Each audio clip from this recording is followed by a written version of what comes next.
It's not possible, Jerry. It's just not possible. And you gotta find a way to forget about all this. Forget. And you can do that.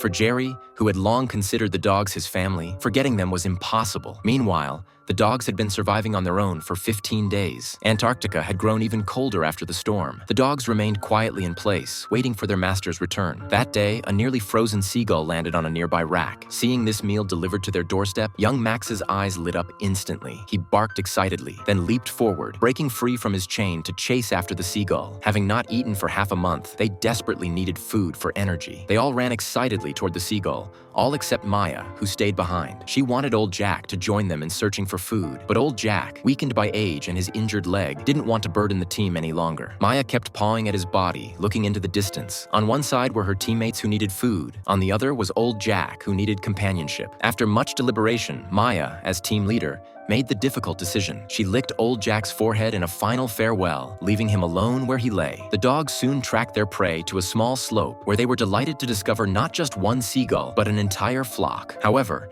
before Maya could assign tactics, Max, the fool, started barking wildly. The birds immediately took flight in alarm, though the cold weather prevented them from flying far. Maya quickly moved forward to deploy their strategy. Following her commands, the dogs swiftly moved to their assigned positions, all except Max, who received no assignment. He thought Maya would give him an important task, but instead, she signaled him to stay aside and watch. After arranging everything, Maya quietly circled to the other side, slowly crawling toward the flock on her belly. When she judged she was within striking distance, she suddenly rose and barked, signaling her teammates to close the net. The startled birds flew in all directions, right into the dogs' ambush. The dogs then placed their catches before Maya and stepped back, waiting for her to distribute the food. Only after Maya took one did the others begin eating. Max, who hadn't participated in the hunt, tried to sneak a bite. Seeing bared teeth, he quickly slunk away. He then approached Shorty, who fortunately was more generous and willing to share. Meanwhile, Jerry, having exhausted all options, returned disappointed to his home, if you could call it that. It was nothing more than a converted old train car. Looking at the photos of himself with the dogs on the table, the grief in his heart remained unbearable. Before he knew it, it had been 50 days since the dogs began their struggle for survival.